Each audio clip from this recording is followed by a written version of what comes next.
What's going on, guys? It's Thomas at Ford Sports Media. Let's do a breakdown talking about drop zones. So let's take a look at this year's hole 12 at the OTB Open, par 3 over water.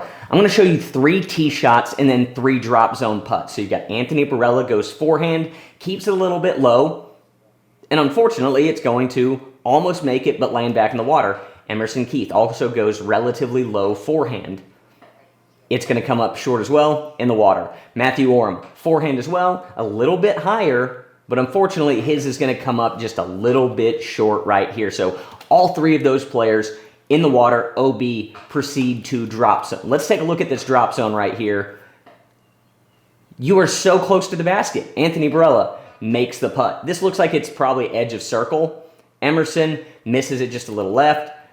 Matty goes and makes it. Okay, so that drop zone, I think, is way too close to the basket with not enough risk on the backhand side. Now, to talk about risky drop zones, let's look at the 2021 Dynamic Discs Open at a classic moment where Ricky Wysocki goes and takes a very long drop zone putt on hole 16 and makes it. I mean, crowd goes absolutely electric. He gets the opportunity to run through a relatively large crowd watching him right here.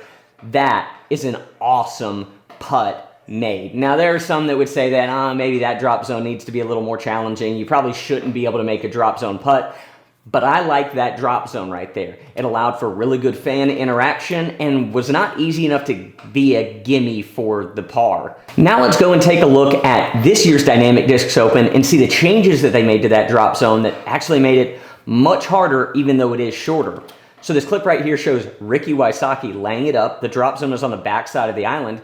Calvin very quickly rolls up, also lays the putt up. So that drop zone right there was much harder because immediately behind the basket was water. Now, that one was a lot closer. You pretty much were guaranteed a 4 at that point as long as you didn't majorly mess it up. But it did leave an opportunity to make a very risky putt to secure the par.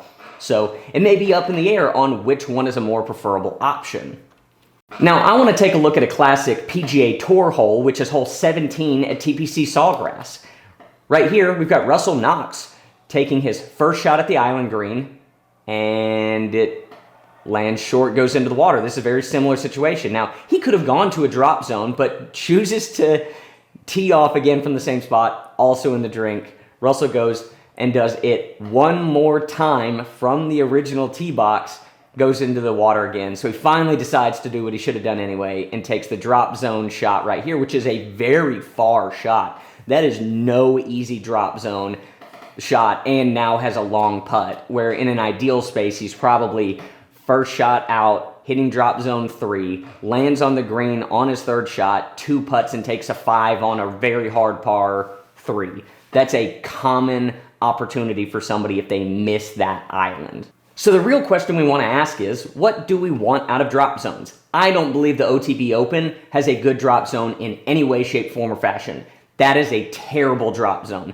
You should get punished for that shot. But in Ricky Wysocki fashion in 2021, that was an electric save from a very long distance. There was chance to go in the water again. So OTB should probably put that pin closer to the water and make it a much harder par 3 and make the drop zone something that maybe makes you want to lay it up. I like the idea, even though some of those Dynamic Discs Open drop zones this year were maybe a little bit more boring, seeing people lay up. But when it comes to the shots that matter at the end of a tournament, somebody might go for that putt and make it, and it be absolutely electric. So comment what you think should happen with drop zones. Like this video and make sure to subscribe to the channel and let us know what other videos we could make.